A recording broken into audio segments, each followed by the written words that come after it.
इसमें आरक्षण हम सब लोगों ने बढ़ाने का काम किया था और कोर्ट कचहरी जा करके इसको जो है आरक्षण को फंसाने का काम किया गया, लटकाने का काम किया गया और किसी भी कीमत पर इस आरक्षण को हम लोग खत्म नहीं होने देंगे।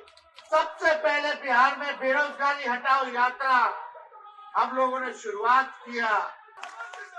उससे पहले कोई चर्चा नौकरी की नहीं करता था, बेरोजगारी की नहीं करता था।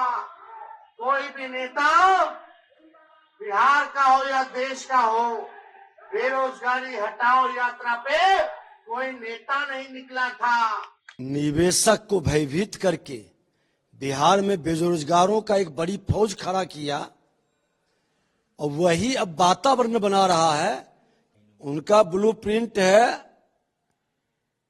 कि पैसे लेकर करके नियुक्ति का वातावरण बनाते हैं, रोजगार में भी लूट के वातावरण बनाते हैं। जो सही बिहारी है वो सम्मान के लिए स्वाभिमान नहीं छोड़ सकता है। बिना जनता के जनादेश का दो बार मौका मिल गया, जिसको जनता ने नकार दिया, शून्य पर पहुंचा दिया, वो फिर मरा हुआ पार्टी जिंदा हो गया। जब हम लोगों की 17 महीने महागठबंधन की सरकार थी, तब हम लोगों ने जाति आधारित गणना करा करके आरक्षण की सीमा को 65% बढ़ाने का काम किया। लगभग 16% हम लोगों ने आरक्षण को बढ़ाया और उस समय भी हम लोगों की मांग थी केंद्र सरकार से, प्रधानमंत्री जी से, कि जो आरक्षण हम लोगों ने बढ़ाया है और हम लोगों ने कैबिनेट से भी सिफारिश करके केंद्र सरकार को भेजा था कि 9वीं अनुसूची में इस आरक्षण को जो है आप डालिए ताकि आरक्षण जो है सुरक्षित रहे। पिछड़ों का, अति पिछड़ों का, दलित आदिवासी भाइयों का, इसमें आरक्षण हम सब लोगों ने बढ़ाने का काम किया था। आप सब लोगों को पता है कि भाजपा के लोगों ने 10 महीने तक केंद्र सरकार ने इसको अनुसूची 9 में नहीं डाला और कोर्ट कचहरी जा करके इसको जो है आरक्षण को फंसाने का काम किया गया, लटकाने का काम किया गया। मामला अभी सुप्रीम कोर्ट में चल रहा है और बिहार सरकार के वकील जो हैं मजबूती से इस मुकदमे को नहीं लड़ रहे, यानी चाहते हैं कि आरक्षण जो है 16% जो बढ़ाई गई उसको समाप्त कर दिया जाए। लेकिन हम राष्ट्रीय जनता दल के लोग, गरीब गुरबा शोषित वंचितों के आवाज को उठाने वाले लोग, उनके अधिकार की लड़ाई लड़ने वाले लोग, चाहे सदन हो, सड़क हो, हम लोग सुप्रीम कोर्ट में भी अपना वकील खड़ा करके इस लड़ाई को लड़ रहे हैं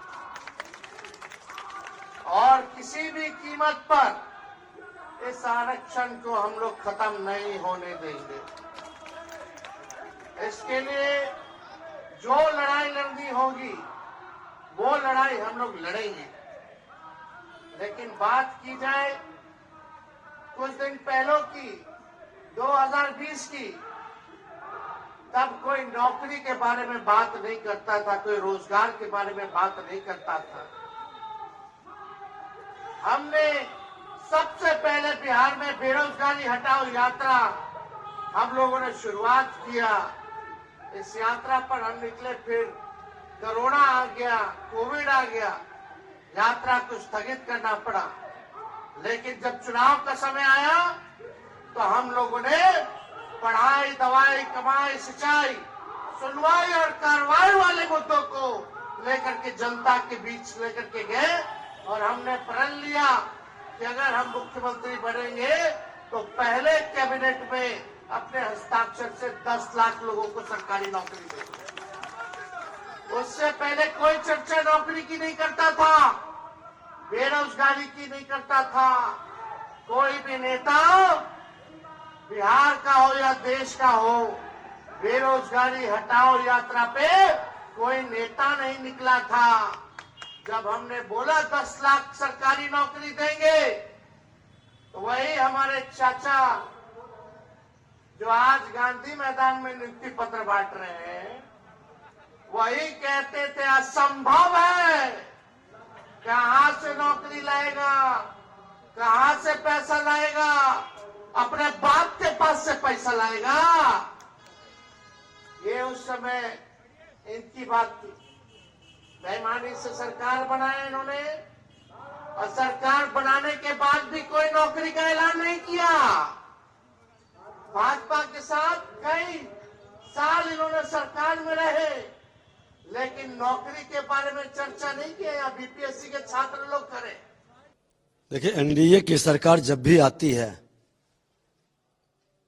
तो पॉजिटिव सोच के साथ बिहार के सम्मान को फिर से लाने के लिए, रोजगार का अवसर पैदा हो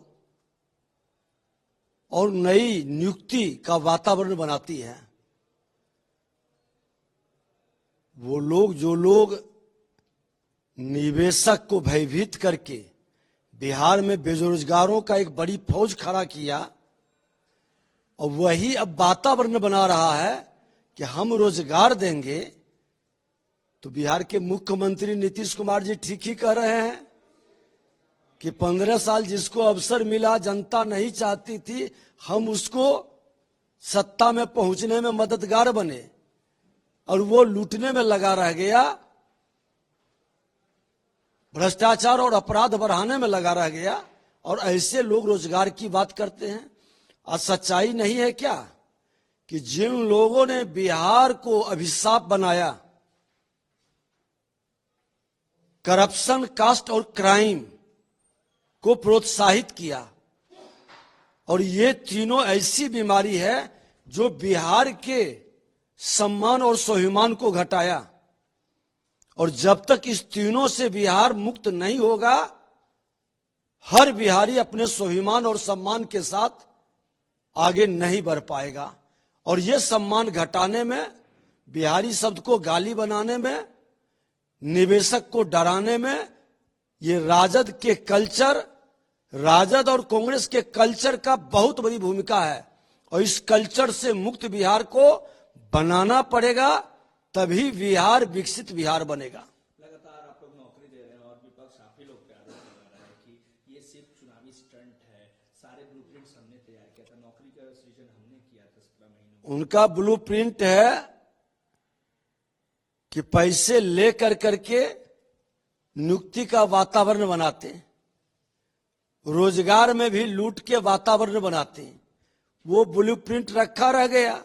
मुख्यमंत्री नीतीश कुमार ने अवसर दिया नहीं। सदन में तो कहे थे मुख्यमंत्री की 2-2 बार अवसर दिए, ये लूटने में ही लगा रह गया। जो सही बिहारी है वो सम्मान के लिए स्वाभिमान नहीं छोड़ सकता है, और बिहार के हित में ईमानदारी से काम करना है तो उसको करप्शन, कास्ट, क्राइम से दूरी बनाना पड़ेगा। सरकार बनाने का दावा कर रहे हैं तेजस्वी यादव, मुख्यमंत्री पे लगातार हमलावर हैं, एनडीए सरकार पे हमलावर है, कह रहे हैं कि किस तरीके से महिलाओं के बारे में। अच्छा, उम्मीद तो बनाए रखेंगे। बिना जनता के जनादेश का 2-2 बार मौका मिल गया। जिसको जनता ने नकार दिया, शून्य पर पहुंचा दिया, वो फिर मरा हुआ पार्टी जिंदा हो गया। 2010 में जनता ने नकार दिया, 22-23 सीट पर लाकर खड़ा कर दिया। माई बाप समीकरण काम आया था क्या? तो ऐसे लोग तो इसी उम्मीद में जीते हैं, और इसी उम्मीद के कारण बिहार में जो महामारी को बीमारी में बदला एनडीए और उसको समाप्त करने का संकल्प लिया, ये लोग 2-2 बार सत्ता में आकर के फिर उस बीमारी को महामारी में बदल दिया, और बिहार की जनता उस महामारी का शिकार आज भी हो रही है। आज भी आरक्षण को लेकर धरने पे बैठे हुए हैं। ये तो चुनावी एजेंडा लेकर के चलते हैं, उस एजेंडा पर ये लोग काम करेंगे। लेकिन सच्चाई यही है कि बिहार के लोग मेहनत कश हैं। अपने प्रतिभा के बदौलत वो सम्मान भी पाएंगे, नियुक्ति भी प्राप्त करेंगे, रोजगार में भागीदारी भी करेंगे और वो रोजगार सृजनकर्ता भी बनेंगे। प्रभातखबर.com, विश्वास वही, रफ्तार नहीं।